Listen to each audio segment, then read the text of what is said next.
कामपि औचित्यं बिभर्ति।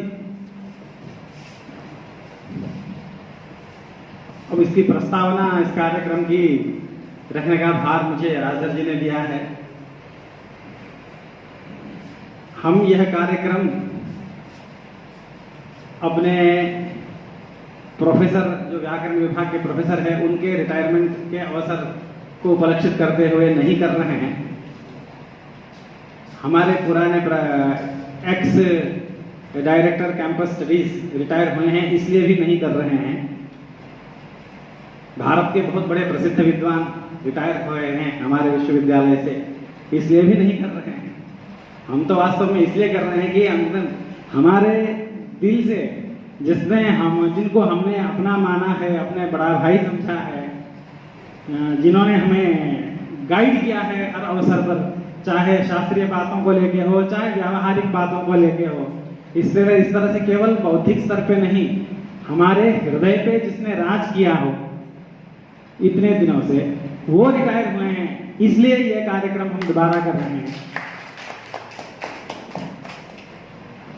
तो ये केवल औपचारिक कार्यक्रम नहीं है, हम सब लोगों की भावना बहुत जुड़ी हुई है ये कार्यक्रम करने के लिए।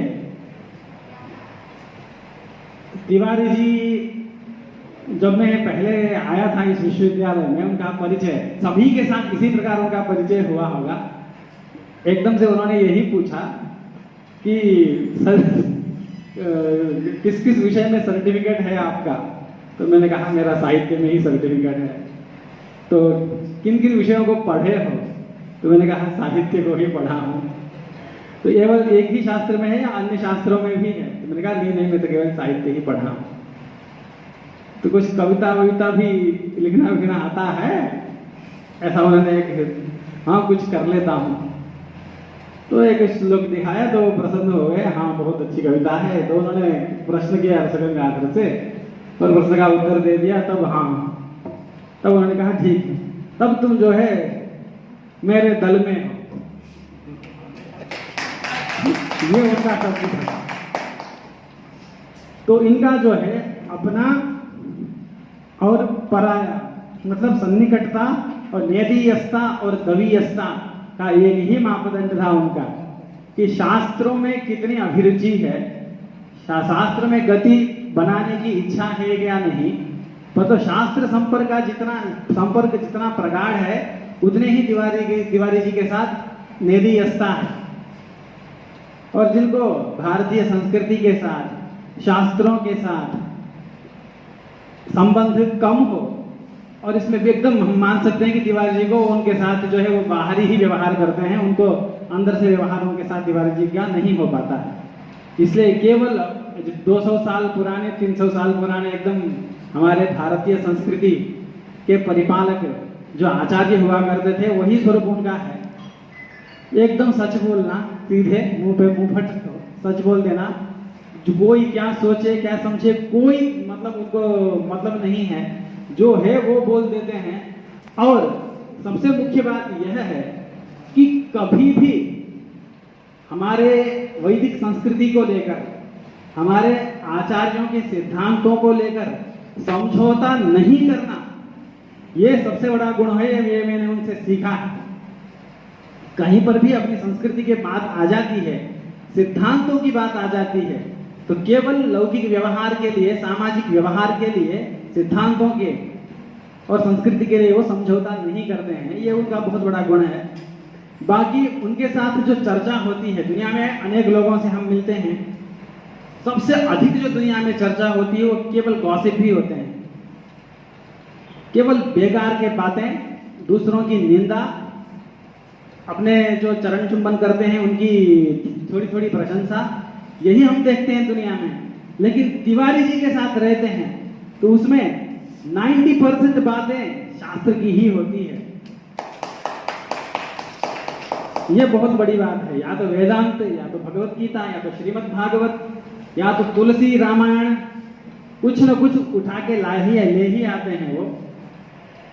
और उनका जाना वास्तव में विश्वविद्यालय में और जो शास्त्रों के जो प्रेमी हैं उनके लिए तो सर्वस्व ही जाने के समान है। कोई मतलब किसी भी तरह से उनकी ये पूर्ति ही नहीं हो सकती है। तो हम तो बहुत दुखी ही हैं। फिर भी जो उनका अभी बहुत अनेक विघ्नों के साथ अनेक ऑब्स्टेकल्स को फेस किया है अभी इन 3-4 सालों में। अनेक उनके ऊपर झूठे मुकदमे लगे, अनेक आरोप लगे। उनका स्वभाव ही ऐसा है कि उनकी मित्रता होना किसी से बहुत कठिन है।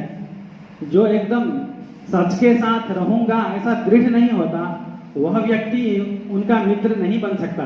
क्योंकि मुझे प्रिय भी चाहिए, सत्य भी चाहिए, जो समझता है वो व्यक्ति इनका मित्र नहीं बन सकता। मैं प्रिय हो या न हो सत्य के साथ रहूंगा, जो ये समझता है वही व्यक्ति इनका मित्र बन सकता है। इसलिए उन्होंने बहुत सारे अमित्र कमाया है अपनी जिंदगी में, क्योंकि वो दूसरों के प्रिय की बात नहीं करते हैं, सत्य ही बोलते हैं। अप्रिय लगे तो लगे भाड़ में जाए तुरंत ये बोल देते हैं, जाए भाड़ में, चूल्हे में जाए बोल देते हैं, कुएं में पड़े बोल देते हैं। तो इसी वजह से उनके जो विलक्षण स्वभाव है, इस वजह से भी उनके अनेक अमित्र बने। अमित्रों के कारण भी उनको अनेक टेंशन मिले।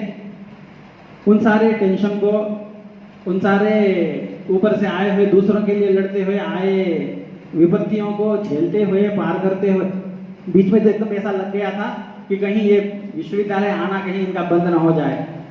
लेकिन भगवान की कृपा से, हनुमान जी की कृपा से, ये 60 साल का जो इनका टेन्योर है, जो इनका सर्विस का, ये इन्होंने बहुत भगवान की कृपा से पूरा इन्होंने किया है। ये बहुत हम सब लोग के लिए खुशी की बात है।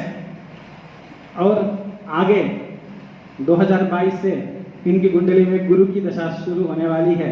अब भगवान इनको क्या देंगे, अपना साक्षात्कार ही प्रदान करें।